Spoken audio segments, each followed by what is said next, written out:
ராகியா கூப்பிடுவோமா? அவர் சாதாரண ஆள் இல்ல, அப்படி அலட்சவங்க வரமாட்டாரு.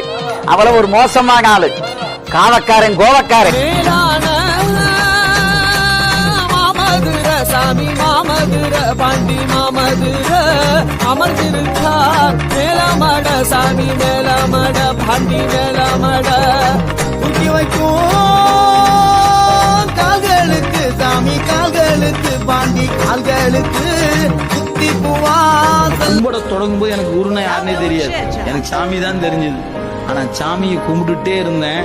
நான் பக்குவமான பையன், பக்குவம் ஆயிட்டாண்டா, இதோ வந்து விடுகிறேன் என்று நீங்கள் எந்த தெய்வத்தை உயிருக்குயிராக பிடித்து கொண்டிருந்தீர்களோ அதே தெய்வம் இப்போது குரு வடிவமாக முன்னே வந்து நிற்கும். இதுதான் அருளாளர்கள் வரலாறு நமக்கு உணர்த்தி இருக்கின்ற உண்மை.